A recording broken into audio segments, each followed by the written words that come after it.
This November, voters will decide whether to change the way California can recall state leaders. Edie Lambert explains what could change under Proposition 5.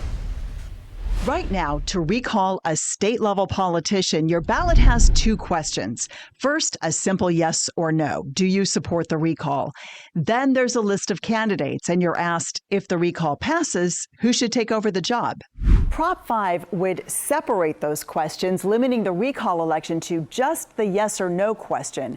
If the recall passes, the successor would be chosen later in a separate process.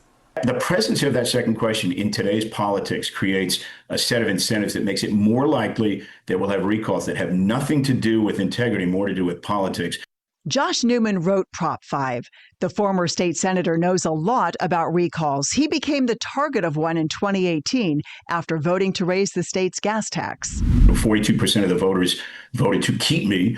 But my replacement did in fact take office with 31% of the vote.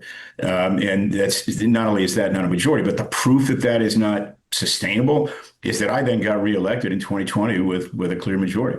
Constitutional law experts have argued that California's recall process violates the principle of one person, one vote, where every voter has equal influence. Here's why. Let's say 100,000 people vote in a recall election and just over half vote for the recall, so it passes. But that still means nearly 50,000 people wanted to keep that person in office. Now, for the second part of a ballot, there are often a number of candidates. There were 46 in the recall election that targeted Governor Newsom, and they don't have to have a majority. The one with the most votes wins. So you could have a candidate with 25,000 votes replacing the person who had almost 50,000 voters supporting them in the same election. Many experts say that's a problem, but critics of Prop 5 say it's not the solution. It's very punitive, and it's just simply the state saying, we don't want you to self-govern, forget it.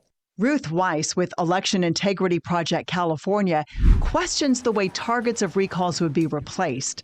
Under Prop 5, it's handled the same as any vacancy for the job, and it depends on the office and the timing, either with a special election, the governor appointing a successor, or the lieutenant governor stepping in as governor. Stepping into the position would be someone that people did not choose. When it is so easy and not any more expensive at all to allow the people to choose the replacement of the person they're recalling on the same exact ballot. There's no legitimate reason not to keep the recall the way it has been. There are also questions about what Prop 5 would cost, and there's really no direct answer. Special elections can be very expensive, hundreds of millions of dollars statewide. But in some cases, they can also be held at the same time as regularly scheduled elections, which is much cheaper. And proponents of Prop 5 argue if it results in fewer recalls, that would save money. I'm Edie Lambert for California Politics 360. Another note on Prop 5 here, the target of a recall could not be appointed to the job they lost, but they could run in the next election where it would take a majority vote to get their job back.